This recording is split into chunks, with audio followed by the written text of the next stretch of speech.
Olá! Oiê! Boa tarde, gente! Boa Estamos tarde. aqui, ó, tem uma voz diferente aqui Meu Deus, quem é? conosco. Quem será, né, Júlia?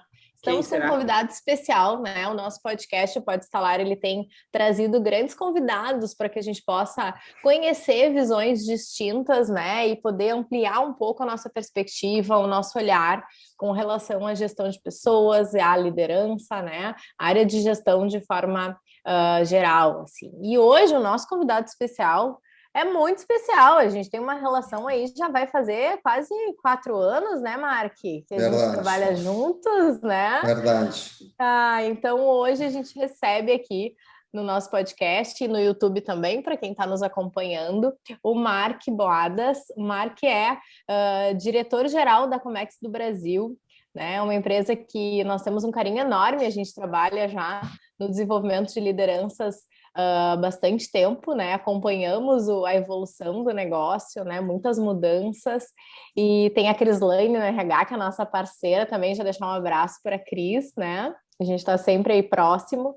E o Mark tem uma experiência executiva de longa data, né? Trabalhou em grandes empresas, então vai poder trazer para a gente muitas visões aí da sua história de liderança e também um pouco relacionado ao tema que a gente está falando aí nesses últimos 2 meses, né? Que é o movimento de se tornar líder, né? A primeira vez que isso acontece na vida da gente, quantas mudanças, né? Quantos desafios e como é complexo esse papel, né? Seja bem-vindo, Mark. Palmas, Júlia, Muito palmas. obrigado, gurias. É um prazer estar aqui com Boas-vindas! vocês. Que coisa Ah, boa. muito bom, muito bom. Queria que tu começasse contando aqui para nossa audiência, né, um pouco da tua história, como que surgiu aí a liderança na tua vida, se isso já era algo que vinha, né, Natural. historicamente natural, desde pequeno, ou como é que da onde, ou alguém te enxergou, né? Conta pra gente aí como é que começou tudo isso. Essa história é longa, né? A idade vai pegando e o tempo vai passando. Mas eu acredito que o tema liderança vem muito de família. Meu pai foi sempre pequeno e médio empresário. Ah, De certa forma também como perfil, sempre onde eu estudei, sendo presidente de turma, me envolvendo com esporte. Então, isso sempre teve, assim, de certa forma, em grupo de jovens, sempre, de certa forma, foi bastante acentuado. De certa maneira, buscar um certo grau de protagonismo, não simplesmente deixar o grau de protagonismo com o espírito de não deixar que as coisas aconteçam. Vamos tomar frente e vamos fazer que as coisas aconteçam. Bom, e aí nesse caminho, chega um momento que a universidade, tu não sabe muito bem o que tu vai fazer, né? Eu comecei a universidade relativamente cedo, com 17 anos, não tinha muita ideia do que eu ia fazer e comecei a fazer administração de empresas. E aí, à medida que eu fui fazendo o curso, eu fui estagiário, fui 2 anos estagiário de banco.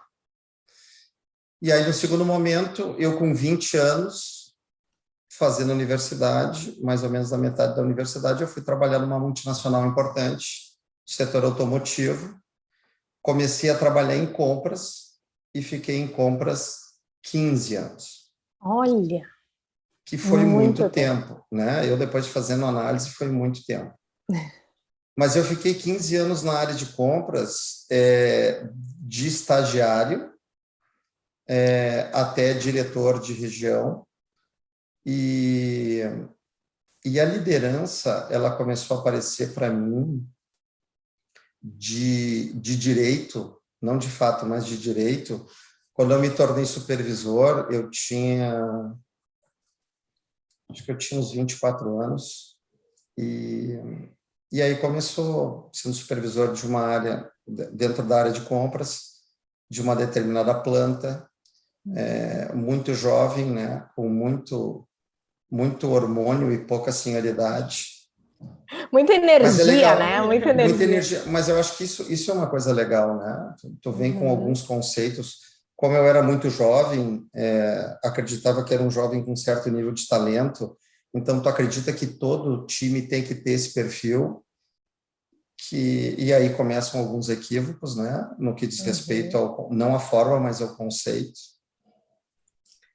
E sempre fui um líder muito entusiasmado. Eu tenho um perfil assim de gerar entusiasmo, eu gosto disso. Eu acho que tu assumir o protagonismo não para aparecer, mas com o objetivo de dar um direcionamento, de colaborar, de ter um entendimento correto, assumir a responsabilidade e nortear uma equipe, é uma coisa que me traz muita satisfação.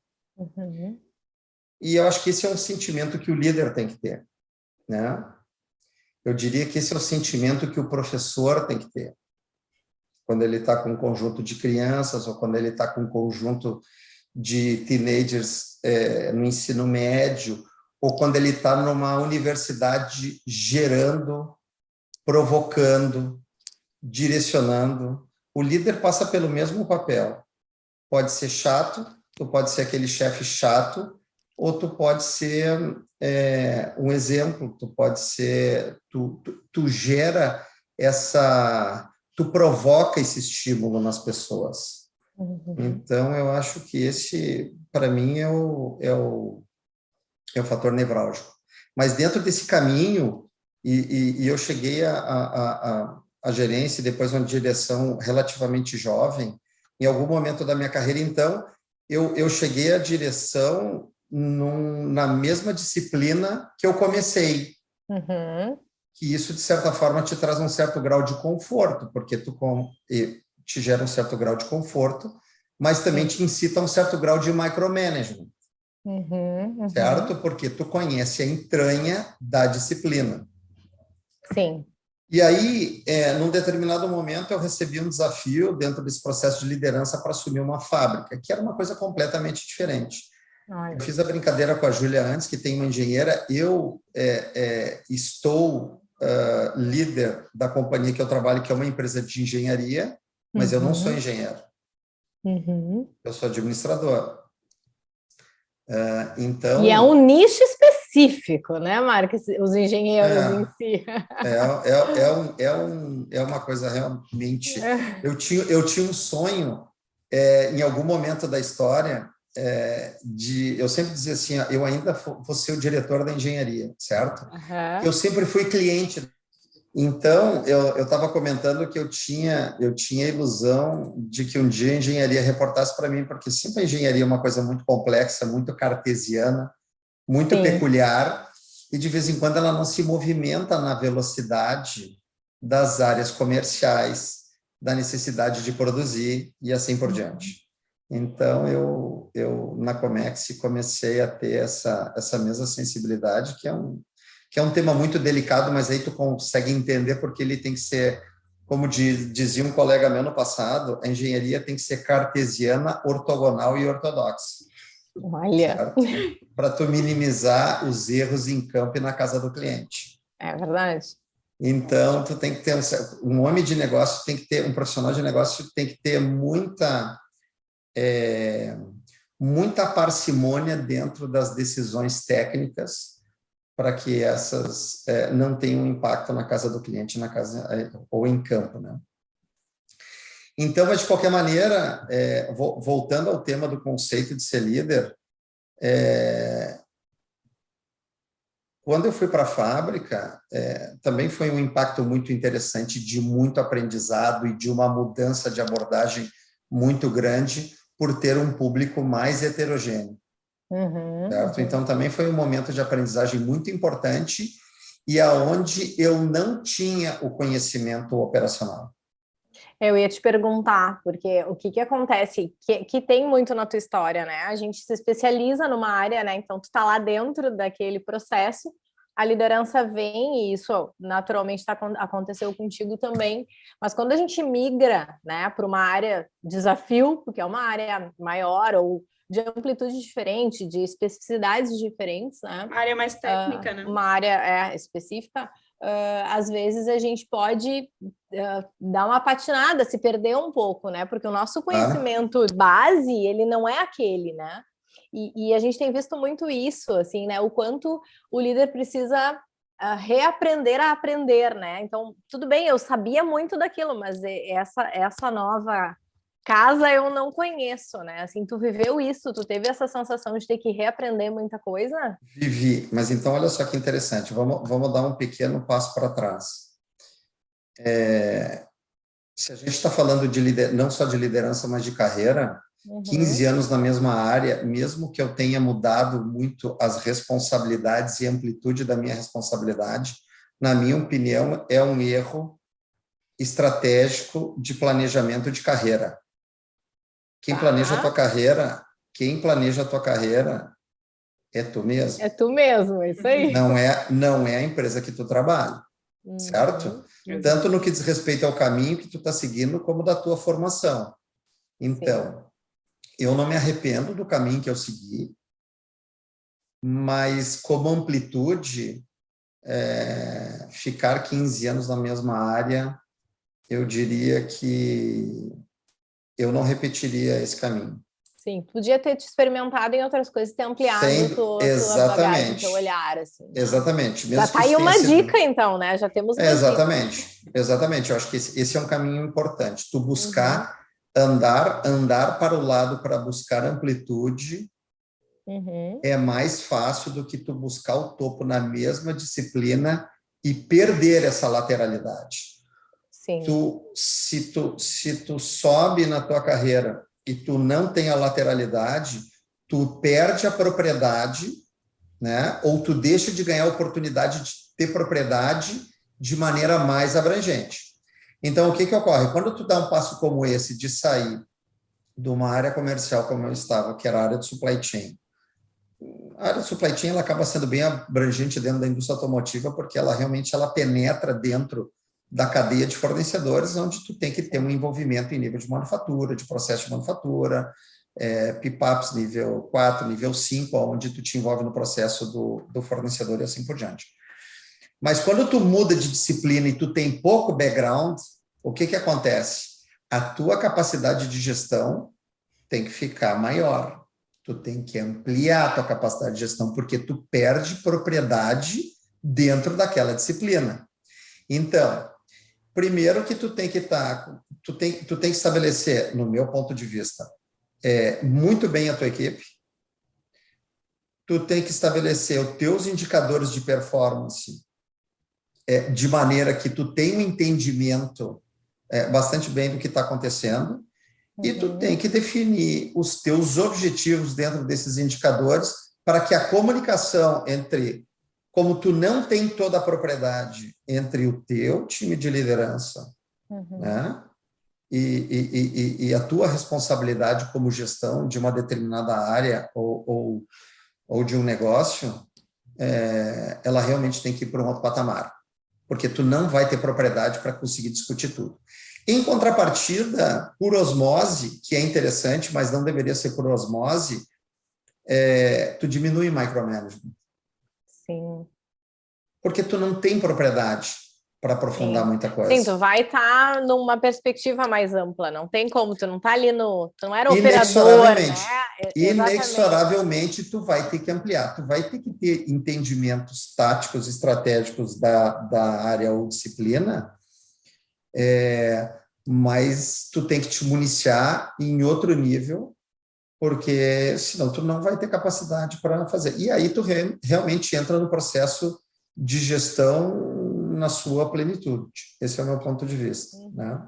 E eu acho que tu, Marco, traz uma coisa que é muito importante nesse cenário, que é o contar com as pessoas, com o time que já está ali. Então, trazer esse movimento de passar para as pessoas e ter essa... Ok, eu não sei, mas eu tenho meu time, eu preciso que vocês venham comigo e através desses indicadores a gente consegue trazer o resultado. Então, acho que isso nesse cenário todo que tu trouxe é muito importante a gente ressaltar que realmente quando tu tá lá num cargo de liderança, tu não passou no técnico, lá na base, tu não tem aquele conhecimento, as pessoas que estão contigo ali no teu time são a tua base total. Então, trazer essa consciência também é muito importante lá nesse cargo de liderança, né?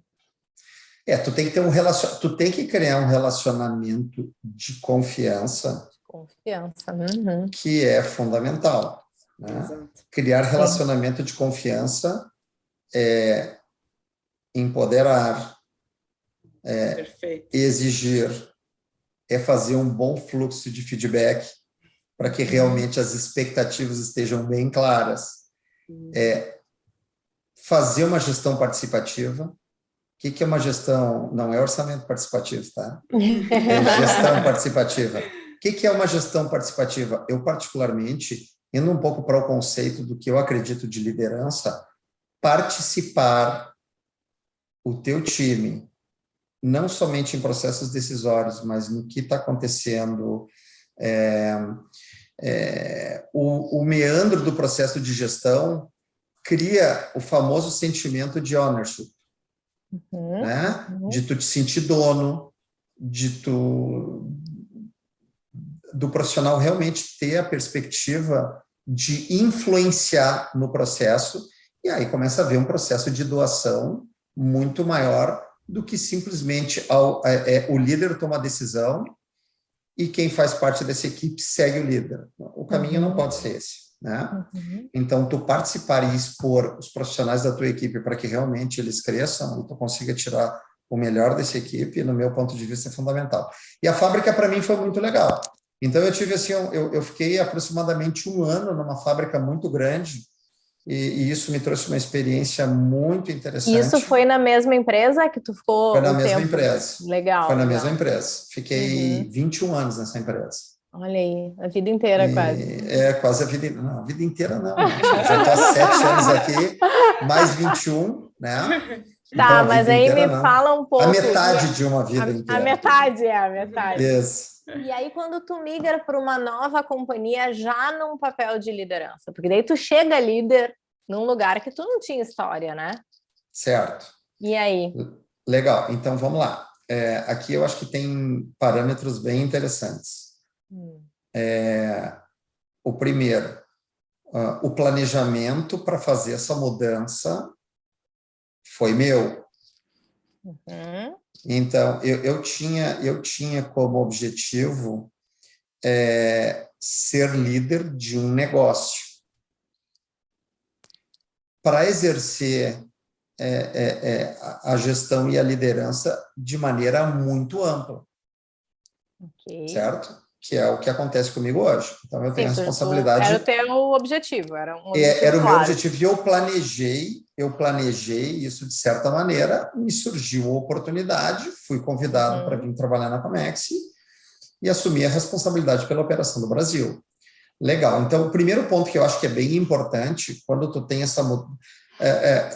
a longevidade dentro de uma empresa, ela tem, no meu ponto de vista, 2 fatores importantes.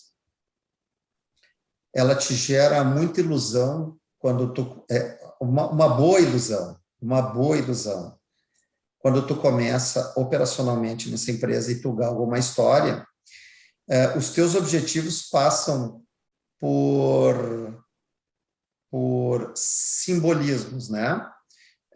Um dia eu quero sentar naquela cadeira, um dia eu quero sentar naquela sala, tu enxerga corpo gerencial e corpo diretivo e tu te projeta nessas funções, certo? Por quê? Porque tu começou e tu passou muito tempo da tua carreira numa determinada companhia. Quando tu quebra isso, então, isso te gera uma determinada ilusão e é legal, porque tu busca isso, tu te espelha, porque tu foi formado dentro dessa organização, tu tem um sentimento de responsabilidade muito grande dentro desse tipo de organização, mas tu cria esses laços de ilusão que muitas vezes são mais importantes do que propriamente os caminhos que tu deveria seguir, como, por exemplo, eu mencionei antes, que é tu buscar uma lateralidade, né? Eles são um pouco racionais quando tu trabalha numa companhia por muito tempo e tu começa a tua carreira profissional nela. E ocorre em muitos casos, né? No Rio Grande do Sul isso ocorre bastante. Quando tu muda de organização, as tuas amarras são diferentes. A tua responsabilidade se torna muito mais racional. Essas conexões, elas basicamente desaparecem, porque ela não faz parte da tua história, né? Mas, por outro lado, tu saber gerir isso quando tu chega na organização, porque tem muita gente que tem a sua história, é uma coisa importante. Uhum. Então, é bom tu desconectar disso. Então, tu só desconecta com a mudança, por mais profissional que seja. Mas, quando tu faz essa mudança, tu tem que ter a capacidade de respeitar isso. Respeitar as histórias. Respeitar as histórias impacta em tu fazer um job rotation, por exemplo. Uhum. Tu tem histórias de profissionais que caminharam juntos, se tu simplesmente não respeitar isso, em uma boa intenção, tu pode criar um problema organizacional. Então, tu tem que entender essa história. Certo? Tu não tem que balizar tuas atitudes por essa história, mas tu tem que entender essa história. Ela tem que estar dentro da tua equação. Uhum. Uhum. Outra coisa importante, normalmente os líderes chegam, principalmente quando eles vêm de outras organizações, normalmente eles chegam com missões estabelecidas. Sim, já estão sendo contratados para algo, né, específico, já vem uma demanda. Uhum. Já vem uma demanda. Normalmente é pouco comum, eu não vou dizer que seja pouco comum, mas é mais provável que uma movimentação como essa de tu ir para uma outra empresa é muito mais para que tu aumente a performance. Sim, resolva algum problema da responsabilidade que tu está assumindo do que propriamente tu manter o modus operandi. É, isso aí. A mudança ocorre por alguma razão, Uhum. certo? Muito bem. Dito isso, tu tem que analisar, e aí que eu acho que também é uma coisa que faz parte do processo de liderança, tu tem que conseguir fazer um diagnóstico do que está acontecendo, para onde tu tem que ir, e analisar que nível de trauma tu pode causar nessa área ou nessa organização. Perfeito. Tu pode escolher o remédio, só que se a dose for muito baixa não vai funcionar. Uhum. Se a dose for muito alta, pode matar o paciente, né? Então, definir a medicação e acertar na dose. Uhum. Isso faz parte do papel do líder também. É isso, certo? precisa desse diagnóstico, né? Sem isso, tu não consegue entrar no negócio plenamente, né? E o que tu veio para fazer, né? E quais são os pontos essenciais, assim. Quando isso aconteceu contigo, assim, tu enxergou a evolução do processo rapidamente, entrando na nova companhia, né, na Comex em específico, ou foi muito complexa essa entrada, a adaptação, né, dessa gestão? Os resultados vieram logo? Como é que foi isso? É uma boa pergunta. Eu te diria que não foi fácil. Eu tive que ter uma mudança cultural importante. Então, tu sai de uma organização com uma dimensão de estar na Forbes 500, que não tem dono, que o conselho de administração da empresa tem acesso só aos executivos de primeiro escalão em nível global, para uma empresa onde tu tem a responsabilidade de um negócio em um país, que é uma empresa profissional, mas que tem dono. Sim. Não tem pior ou tem melhor. São outro relacionamento. Outro relacionamento. São cenários. E tu também tem que entender... e tem um detalhe também muito importante. Essa movimentação foi uma movimentação para perfil de negócio e mercados completamente distintos. Eu também tive que me adaptar muito nesse sentido. Tu sair do metal mecânico e ir para o mercado do plástico, especificamente da embalagem flexível, é completamente diferente. O supply chain é diferente, a operação é diferente e o customer base é diferente, certo? Então, as regras não são as mesmas. Tu tem que fazer um processo de adaptação para conseguir navegar. Tu não pode simplesmente entrar e querer imprimir teu ritmo, tanto internamente dentro da companhia, como no relacionamento com os clientes. E eu confesso que, no princípio, tive dificuldade em ambos. Tive dificuldade em ambos. Para fazer o diagnóstico, tu conseguir entender e adotar a abordagem correta. Sim, necessária, né, para aquele momento. Exatamente. Mas, de qualquer maneira, foi um desafio bem legal e que ele foi superado entre o curto e o médio prazo, né, não no primeiro momento. E esse diagnóstico é muito interessante, porque isso que a gente estava comentando, então, primeiro, quando tu tem uma mudança dessas importante, o processo de gestão ele tem que ser muito bem feito, certo?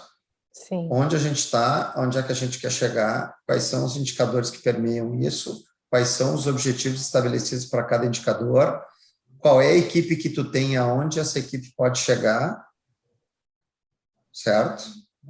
Quais são as mudanças que tu tem que fazer para que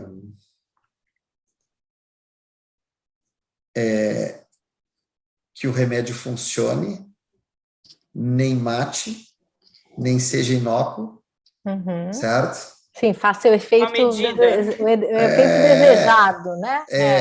Não, e necessariamente ele pode até não resultar no efeito desejado, mas tu tem uma amplitude aí. Tu tem que ter um ponto de inflexão, a dose não pode ser baixa, nem pode ser muito alta. Sim. Então, esse processo de adaptação é interessante. Outro detalhe que me vem à cabeça, que também é importante dentro do processo de liderança, e tudo isso que eu estou falando não necessariamente eu aprendi, né? Eu continuo aprendendo e buscando esse aperfeiçoamento, e isso me dá muito entusiasmo, me dá muita vontade, né?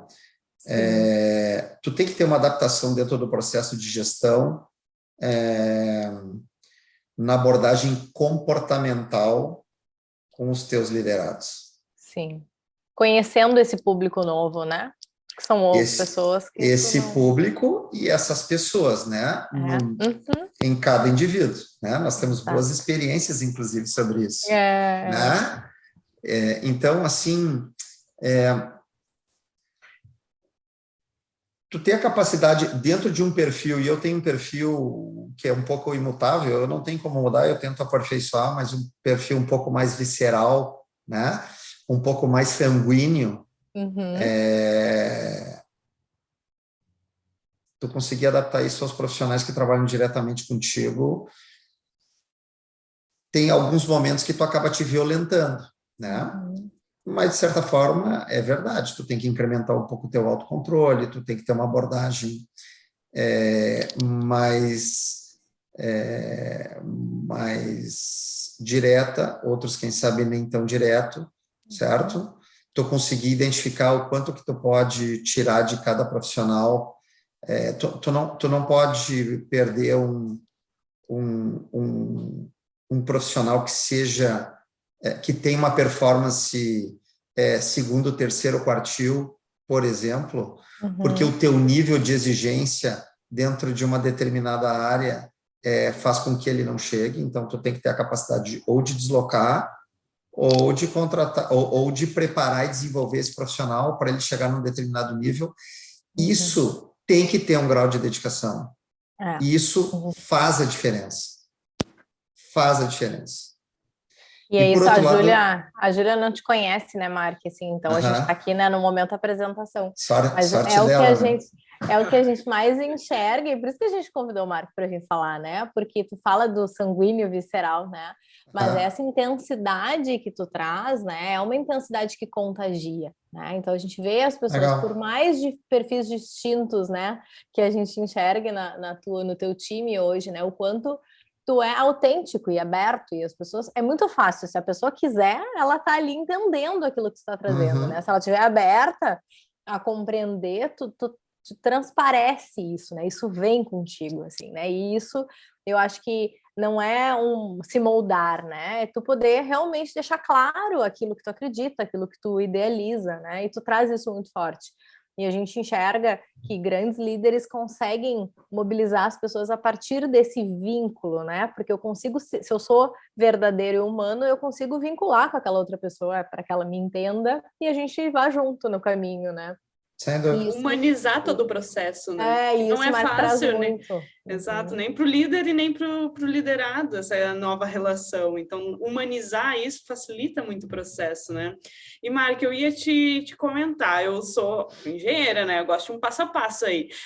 Então, dentro, assim, desse contexto que tu nos trouxe, tu tinha uma prévia organização de, primeiro mês, meu objetivo é isso, a curto, médio e longo prazo. Tu tinha, pessoalmente, como meta pessoal e organização para ti mesmo, estou fazendo essa transição, estou indo para essa nova empresa, o que é meu objetivo em primeiro mês, segundo mês? Tu tinha mais ou menos isso organizado para ti, ou foi deixando fluir? Depende.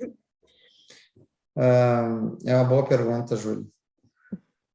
Na realidade, eu particularmente cheguei num momento tão crítico que o foco de curto prazo era tão focado em vender e fazer a manutenção do time.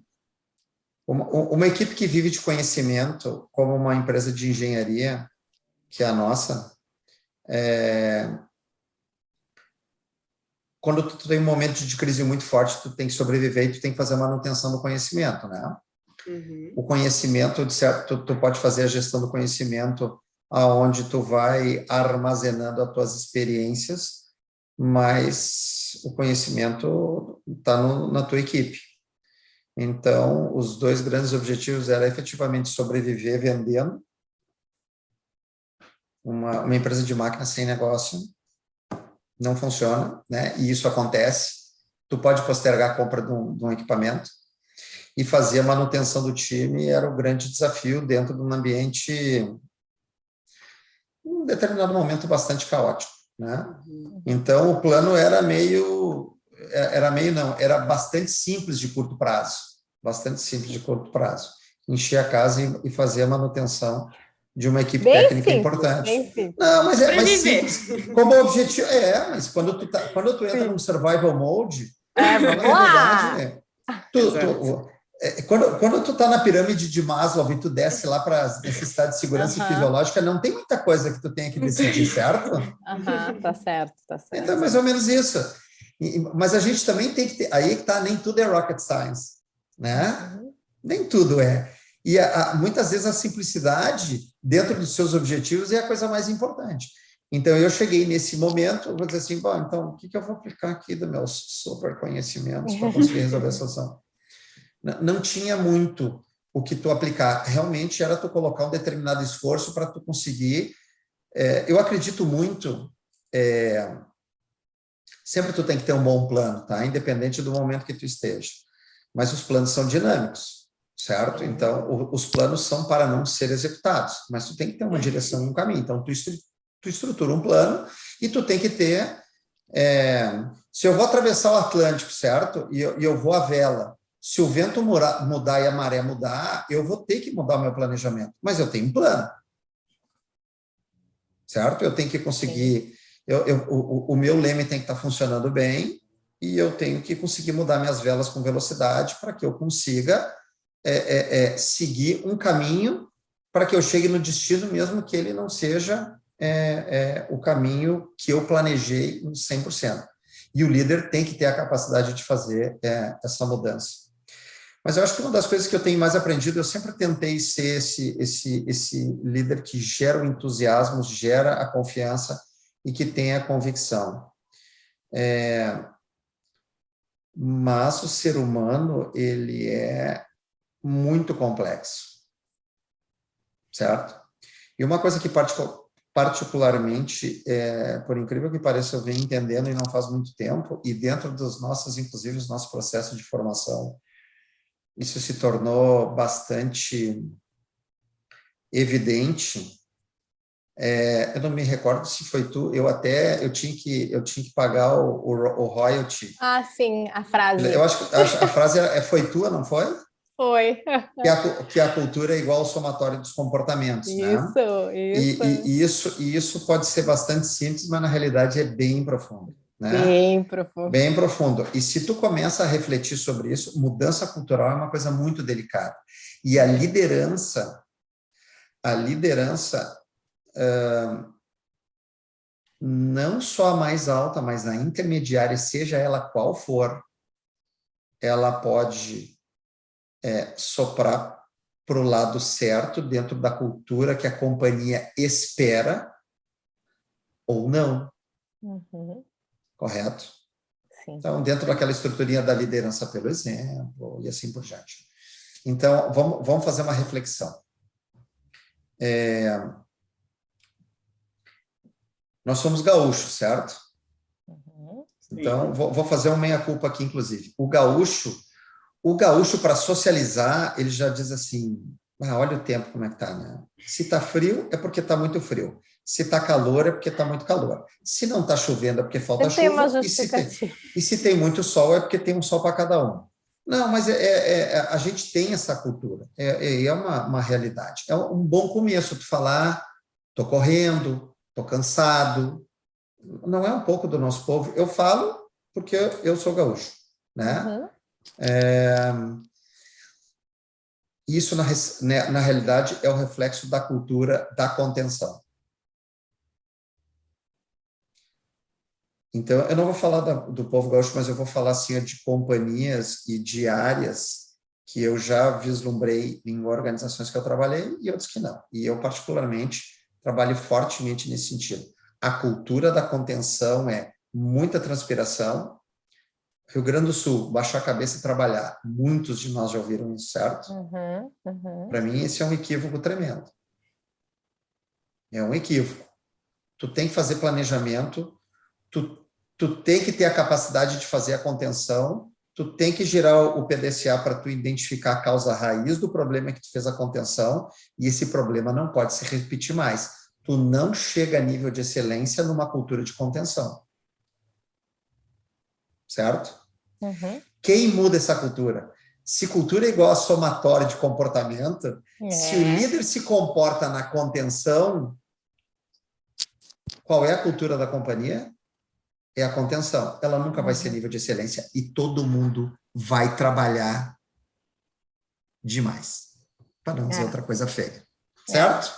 Então, tu transpira demais e tu entrega de menos. Por quê? Certo? Então, uma das coisas que eu aprendi assim nos últimos anos e demorei para entender isso, demorei demais para entender isso. Mesmo eu tendo uma cultura com foco na melhoria contínua, a gente não pode confundir capacidade de mobilização com cultura de contenção. Dependendo do nível da criticidade do problema, tu tem uma capacidade de mobilização e resolve. Dissolve, volta, e tu tem que ter uma boa parcela do teu tempo dedicado ao processo de melhoria contínua. Aonde que está o problema normalmente na cultura de contenção? Está na gente mesmo. Então, o líder, se ele tem cultura de contenção, tu entra no mesmo ritmo. Exato. Pedir recurso é bonito ou é feio? É bonito ou é feio? Eu pergunto para vocês. Pedir recurso. Depende do objetivo. Depende legal, depende do objetivo. Perfeito. Então, só que pedir recurso tem que saber pedir recurso, certo? Isso faz parte do teu processo de gestão. Eu preciso de recurso? Então, a primeira pergunta, eu estou assoberbado, qual é a primeira pergunta que eu tenho que fazer, eu como líder? Então, olha só, eu tenho cultura de contenção. Se a gente tem um conceito que eu lidero, por exemplo, o que eu passo para o meu time? Vamos trabalhar muito, né? Exato. Trabalhar muito não é bonito, tu não aprendeu que baixar a cabeça e trabalhar é bom? Certo? Então, se no final das contas tu entrega o resultado, mas tu transpirou muito, tudo bem, chegamos no resultado, mas tu transpirou muito. Então, quando a gente vê as síndromes de burnout aí, que a gente está trabalhando demais, qual é a reflexão que eu deveria fazer? Se eu sou líder e eu estou extremamente assoberbado, isso é um discurso aparentemente bem clichê, mas não é. Dentro das tuas atividades primordiais, o que tu realmente está executando? Poxa, boa parte das minhas atividades, elas são extraordinárias. Alguma coisa está errada? Tu está focado na contenção. Certo? Quando tu não consegue pedir recurso, porque tu não consegue construir o teu argumento para pedir o recurso, tu não consegue construir o argumento para pedir recurso. Mas tu não sai disso, né?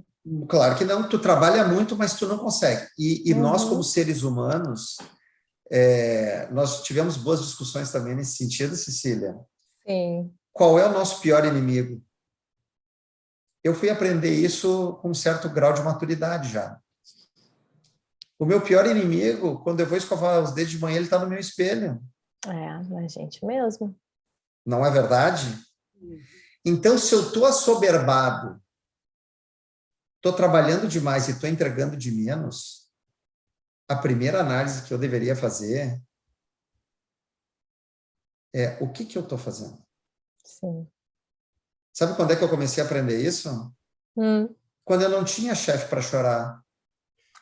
É um ótimo momento. O meu chefe fica muito longe de mim, certo? Literalmente, ele fica a 10 mil quilômetros de mim. Então, o que acontece? Poxa, eu estou assoberbado. Eu tenho muita coisa para fazer. O resultado não está sendo o que eu quero. O que eu estou fazendo de errado? Olhar para a gente, né? O TPS o TPS, o Toyota Production System, ele tem um conceito. Isso é empresa de muita maturidade, certo? Quando tu tem um bom grau de estabilidade de processo, vamos pensar só um pouquinho em estabilidade de processo, né?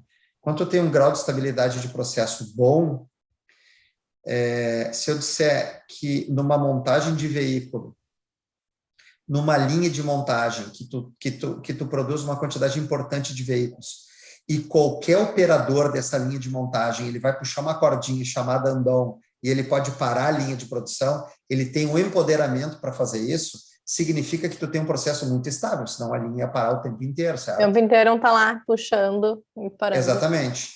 Mas isso significa que a companhia chegou no nível de excelência e qualquer um tem o ownership. Tem o poder, né? Tem o poder, o empoderamento e o sentimento de dono para dizer o seguinte, está errado, parei. Mas se o que está passando na minha frente e eu posso puxar a cordinha e tem uma quantidade de problema muito grande porque o processo é instável, tu não puxa a cordinha, tu convive com o problema. Deixa passar. Passa a mão por cima. É errado, mas vai. Cultura da contenção. Tu nunca vai chegar no nível de excelência. Então, a primeira coisa que o líder tem que fazer quando ele está assoberbado, ele está trabalhando na contenção, muito na contenção, ele tem que chegar à conclusão seguinte, eu tenho uma instabilidade de processo. E se eu sou o líder e eu estou olhando para baixo, o problema pode estar começando por mim. É muito duro isso. Certo? Nós estamos esfregando na cara, da pessoa. Não é duro isso, não é duro, mas é a gente mesmo. A gente assumir é muito delicado. A gente acha que o universo está conspirando contra a gente. É mentira. Certo? E é mentira. Mentira. É mentira. Então, muito bom. Tu criar essa maturidade é muito delicado. Leva tempo, né, Marco? Muito tempo. E tu chegar com os outros, poxa, eu tô errado, tia. Sim, e eu tenho que mudar a minha abordagem. Se eu lidero e faço gestão com abordagem de contenção, toda a organização que eu lidero vai ter o mesmo perfil. É isso aí. E eu acho que por muito tempo eu cometi esse erro. Então, tu prega melhoria contínua, mas tu age com uma abordagem de contenção. Muito bom pensar a respeito de tudo isso, assim, acho que várias pessoas vão se aproveitar da tua fala aí, né, te escutando, e já te agradecendo, assim, muito, né, o teu espaço, o teu conhecimento compartilhado aqui conosco, né, e para que a gente possa ir fechando, né, a nossa temática, eu queria que tu deixasse, assim, um último recado para quem está querendo ser líder, começando aí, né? Se tu pudesse voltar lá atrás, né, e conversar contigo mesmo, né, e te dar umas dicas, né? O que tu diria? O que tu pode contribuir para essa galera que está começando nessa posição, que é dos papéis na nossa carreira mais complexos, né, que a gente pode enfrentar, assim, né? O que tu pode deixar para a gente aí, para a gente ir fechando? Eu diria que, no meu ponto de vista, quem está começando uma carreira como líder, ou numa posição de liderança, a primeira coisa que tu tem que ter é paixão por gente. Uhum. Né? Dar um feedback honesto é muito mais difícil do que tu fazer uma avaliação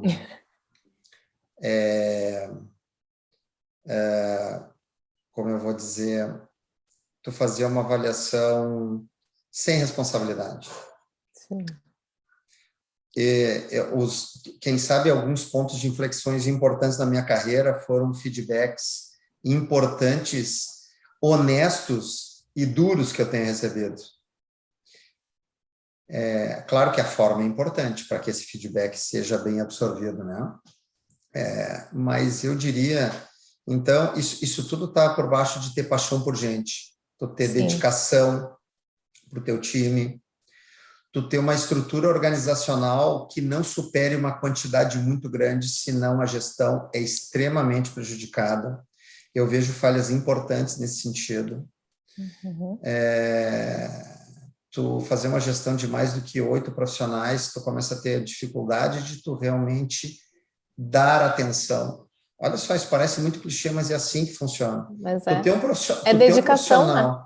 Dedicação às pessoas, dar feedbacks. Nós não estamos entrando no mérito de gestão de áreas, nível de responsabilidade. Não. Tu pode ser encarregado de uma área extremamente operacional, mas ter paixão por pessoas é uma coisa importante, né? Uhum. Te dedicar, olhar no olho, dedicar parte do teu tempo, mindfulness, quando tu está tratando com as tuas pessoas, mindfulness, não tem telefone, não tem computador, não tem interrupção, né? Sim. Olhos, ouvidos e atenção focadas, eu acho que essa é a primeira coisa, porque ela, na minha opinião, tu não ter paixão por pessoas e ser auto-excludente. Uhum. Sim, porque tu não vai te interessar verdadeiramente, tu não vai te dedicar verdadeiramente, aí vai vir o reflexo, né, dessa falta. Ou tu não vai te interessar, ou vai doer para ti. Vai ser Líderes difícil, que não têm paixão por pessoas sofrem. Sofrem, isso aí. Certo? E não performam bem porque não têm paixão por pessoas. Uhum. Então, sem querer criar qualquer nível de complexidade, esse é o pré-requisito fundamental. E assumir uma posição de protagonismo, né? Tu tem que ser protagonista. Não dá para simplesmente tu ficar esperando as coisas acontecerem. Isso faz com que o teu time te enxergue e siga, se espelhe e tu desenvolva novos líderes baseado nessa postura de protagonismo. Paixão por pessoas e protagonismo, eu diria que seria 2 pontos importantes para tu ser líder em qualquer nível. Ai, Marco, muito obrigada. Muito bom, né, Julia? Te disse que ia ser fantástico. Que bom. A gente foi muito bom para mim e eu espero que tenha sido boa para vocês também. Muito bom. Ainda bem que ficou gravado. Agora está gravado para a posteridade, entendeu? Para a gente ouvir aí outras vezes. Muito bom. Né? Eu agradeço muito a oportunidade, muito legal. A gente está fazendo um trabalho, vocês estão fazendo um trabalho muito legal com a gente, né? Então, isso obrigada. É muito bom. Casualmente, amanhã a gente vai ter mais uma experiência dessa, né? Isso e vai ser muito bom ver vocês e te conhecer pessoalmente, Júlio. E foi muito legal. Eu acho que esse tipo de coisa, eu particularmente gosto muito de falar disso, gosto de trabalhar isso com a minha equipe, gosto de rever colegas e pessoas com as quais eu trabalhei junto, que também isso me faz muito bem. Tu sabe que eu acho que uma das maiores paixões,